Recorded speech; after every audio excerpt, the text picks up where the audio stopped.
সুতরাং আপনারা মুক্তিযুদ্ধের পক্ষে কথা বলবেন, সহজ কথাগুলো বলে ফেলেন, জামাতে ইসলামে যোগ দিলে সে রাজাকার হয়ে যায়, ফাইন। কিংবা মুক্তিযোদ্ধার সন্তান জামাতে যোগ দিতে পারে না, ভালো কথা। আপনি কি করছেন বীর মুক্তিযোদ্ধা হিসাবে? আপনি আপনার মহানায়ক যে জাতির জনককে অপমান করা হলো সেদিন আপনি বক্তব্য রাখেননি কেন? আমি আপনার প্রতি দাবি রাখছি দুইটা বিষয় সংসদে উপস্থাপন করবেন। নাম্বার 1, সংবিধানের 4-এর ক মোতাবেক আপনি জাতির জনক বঙ্গবন্ধুর ছবি উত্থাপন করার জন্য সর্বত্র উত্থাপন বা ঝুলানোর জন্য বলবেন। 2, বাংলাদেশের 13তম জাতীয় সংসদ হওয়ার পরে সবচেয়ে উত্তপ্ত এবং গরম বক্তব্য রেখেছেন গতকালকে মুক্তিযোদ্ধা ফজলুর রহমান সাহেব, এবং তার যে বক্তব্য, সেই বক্তব্য সোশ্যাল মিডিয়ায়, news media, printing media, electronic media, যা কিছু বলি না কেন, সর্বত্র ব্যাপকভাবে স্থান করে নিয়েছে। এ কারণে ওনার বক্তব্যের কিছু অংশ পড়ার পর আমি সবশেষে আমার সামান্য কিছু বক্তব্য সংযোজন করব। উনি বলেছেন গতকালকে পার্লামেন্টে, বলেছেন কি বলছেন, ইনফ্যাক্ট গতকালকে না, গত পরশু, যাই হোক, উনি বলেছেন পার্লামেন্টে, বলছেন এই কোনো মুক্তিযোদ্ধা এবং মুক্তিযোদ্ধা পরিবারের কেউ জামাত ইসলাম করতে পারে না, কোনো শহীদ পরিবারের কেউ জামাত করতেই পারে না, করলে এটা ডাবল অপরাধ। ফজলুর রহমানের এই বক্তব্য ঘিরে দেখা দেয় উত্তেজনা। এরপরে কি হলো, বিরোধী দলের সদস্যরা হইচই শুরু করলে সরকারি দলের সদস্যরাও প্রতিবাদ জানান। স্পিকার হাফিজউদ্দিন আহমেদ কাউকে নিবৃত্ত করতে পারছিলেন না, এক পর্যায়ে তিনি দাঁড়িয়ে যান। পরিস্থিতি শান্ত হলে স্পিকার সরকারি বিরোধী দলের উদ্দেশ্যে বলেন, সারা জাতি দেখছে, লাইভ টেলিকাস্ট হচ্ছে, সংসদ যদি বিধি মোতাবেক না চলে তাহলে এই সংসদ আর থাকবে না। স্পিকারের এইটুকু বক্তব্যে মনে হচ্ছে যে সংসদটা ওই মুহূর্তে যেভাবে চলছিল সেটা বিধি মোতাবেক চলছিল না। তিনি সংসদের কর্মকাণ্ডের শিশুরাও লজ্জা পাবে বলে মন্তব্য করেন স্পিকার। তিনি বলেন, যারা অলরেডি দাদা হয়ে গিয়েছেন তাদের নাতিরা হয়তো এখানে গ্যালারিতে বসে দেখছে, তারা কি ভাববে এটা সম্পর্কে। অর্থাৎ ফজলুর রহমানের আলোচনা হয়তো যৌক্তিক, কিন্তু যেভাবে উপস্থাপন বা সংসদের ভিতরে উপস্থাপন, সেটা নিয়ে হয়তো স্পিকারের কাছে প্রশ্ন আসছে। ওই বিষয়ে আমার কোনো নাই, আমি জাস্ট নিউজটা পড়লাম ওনারা কী করছে। একই সাথে পাশাপাশি এটাও বলছি, মুক্তিযোদ্ধার সঙ্গে জুলাই অভ্যুত্থানের তুলনার বিরোধিতা করে ফজলুর রহমান বলেন, আমি বলবো এই কথাটা বলা অন্যায়, কারণ মুক্তিযুদ্ধের সঙ্গে 5ই আগস্টের সঙ্গে তুলনা করা হচ্ছে প্রশান্ত মহাসাগরের সঙ্গে কুয়ার তুলনা করা। ফজলুর রহমান বিরোধী দলের উদ্দেশ্যে বলেন, তারা বলেছিল কোনো মুক্তিযুদ্ধ হয় নাই, সেই দিন মুক্তিযোদ্ধা হিসাবে আমি বলেছিলাম এই আলবদরের বাচ্চারা এখনও কিন্তু ফজলুর রহমান জীবিত আছে, মুক্তিযুদ্ধ হয়েছে, মুক্তিযুদ্ধই সত্য, 30 লক্ষ মানুষ জীবন দিয়েছে, এটাও সত্য, আমরা সেদিন তাদের সঙ্গে যুদ্ধ করেছিলাম।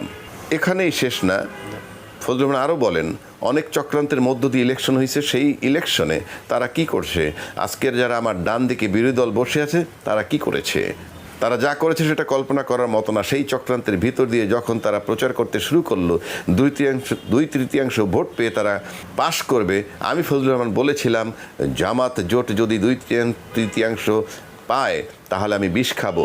তারা কখনোই যুদ্ধে জয়লাভ করতে পারবে না, রাজনৈতিক যুদ্ধে। তাদের পূর্বপুরুষরা বাংলাদেশ চায় নাই, যতদিন রয়্যাল বেঙ্গল টাইগার বেঁচে থাকবে ততদিন মুক্তিযোদ্ধা জিতবে, রাজাকার কোনোদিন জয়লাভ করতে পারবে না। ফজলুর রহমান বলেন, আমার বক্তব্যের পর বলবে আমি কি মুক্তিযুদ্ধ করি নাই, যেমন বিরোধী দলের নেতা বলেন ওনাকে আমি সম্মান করি না, অসম্মান করি না, সবসময় মাননীয় বলে কথা বলি, কিন্তু ওনার দলের লোকজন এখানে বসে আছে, তারা আমাকে ফজা পাগলা বলে কথা বলে, তারা নাকি সত্য, তারা সভ্য, তারা ইসলাম। এ সময় অধিবেশন কক্ষে সবাই হেসে ওঠেন। এক পর্যায়ে ফজলুর রহমানের কাছে স্পিকার জানতে চান, আপনাকে কেউ ফজা পাগলা এ ধরনের উক্তি করেছে? এরকমের সংসদে কেউ বলে নাই তো, আপনি কেন নিজের এভাবে বলছেন? এরপর ফজলুর রহমান বলেন, আমি আবারও বলে রাখলাম শহীদ পরিবারের লোক জামাত করতেই পারে না, আর জামাত করলে ডাবল অপরাধ করেছেন। এই হইল মোটামুটি ওনার বক্তব্য। এই বক্তব্যের পরে অনেক রকমের সোশ্যাল স্ট্যাটাস আমি দেখেছি, সোশ্যাল মাধ্যমে অনেক কথাবার্তা আসছে। কেউ বলছেন উনি মুক্তিযুদ্ধ করেননি, যুদ্ধ করেননি, এমন কথা আসছে। আমি সেই বিতর্কে একেবারেই যাচ্ছি না। আমি ওনার সমস্ত কথাটাকে যদি সত্যি ধরে নিই, অবশ্যই মুক্তিযুদ্ধ না হলে আমরা বাংলাদেশ পেতাম না। মুক্তিযুদ্ধ না হলে আজকে আমরা হয়তো সুপ্রিম কোর্টে প্রতিষ্ঠিত লয়ার হয়েছি, হয়তো ক্লার্ক হয়ে যেতাম লয়ারদের।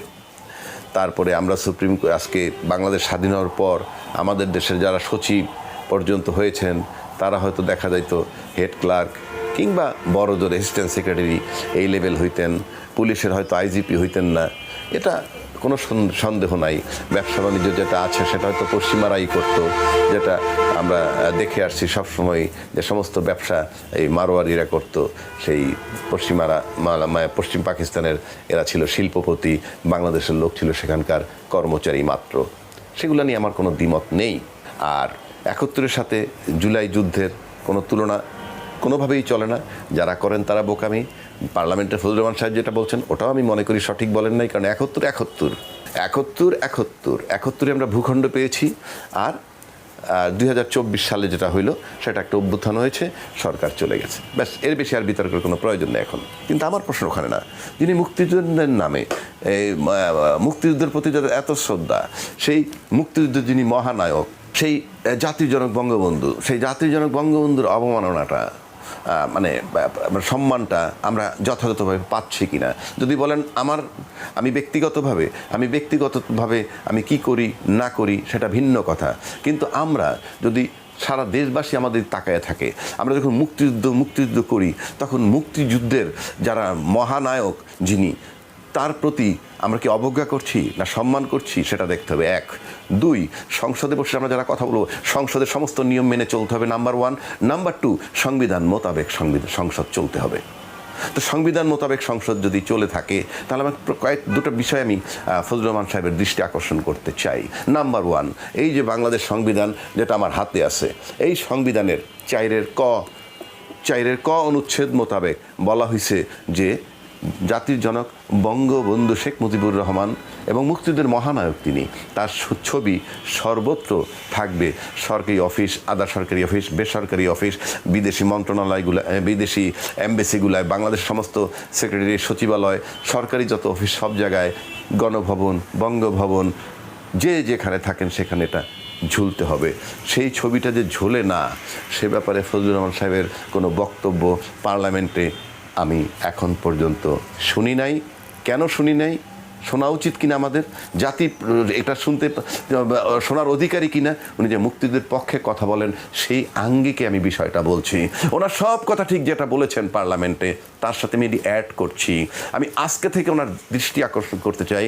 আমি দেখতে চাই উনি বীর মুক্তিযোদ্ধা হিসাবে বাংলাদেশের যুদ্ধের মহানায়ক, তার ছবি সর্বত্র যে ঝুলছে না এবং সংবিধানের 4 ক ভায়োলেট হচ্ছে, সেই মহান পবিত্র সংসদে বসে উনি কিভাবে এটা সহ্য করছেন, এটা আমার প্রশ্ন, তার কাছে দাবি, প্রশ্ন যাই বলেন।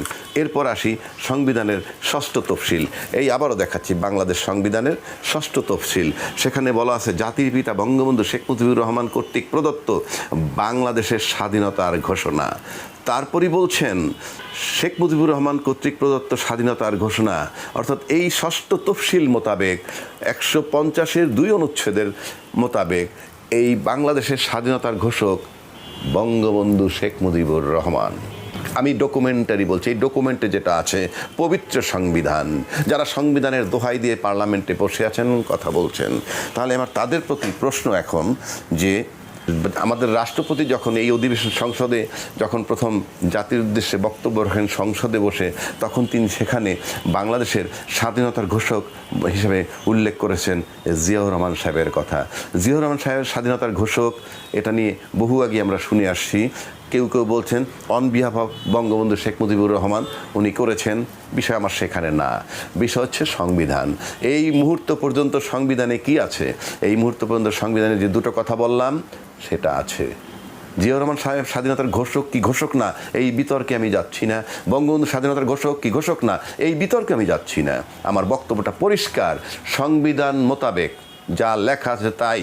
এবং এটা না পড়ে জাতির জনক বঙ্গবন্ধুকে ঘোষকের পরিবর্তে রাষ্ট্রপতি শহীদ জিয়াউর রহমান সাহেবকে স্বাধীনতা ঘোষণা যখন করলেন তখন ফজলুর রহমান সাহেব পার্লামেন্টে বসে কি কোনো কথা বলেছিলেন যে স্বাধীনতার ঘোষক জিয়াউর রহমান নয় বঙ্গবন্ধু, কিংবা বঙ্গবন্ধু জিয়াউর রহমান স্বাধীনতার ঘোষক কিন্তু সংবিধানে তা নাই, কাজে সংবিধান সংশোধন করা হোক, এই কথাটিও তো বলেননি।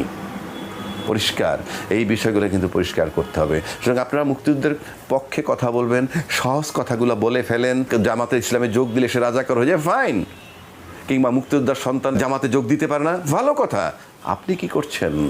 বীর মুক্তিযোদ্ধা হিসাবে আপনি আপনার মহানায়ক যে জাতির জনককে অপমান করা হলো সেদিন আপনি বক্তব্য রাখেন।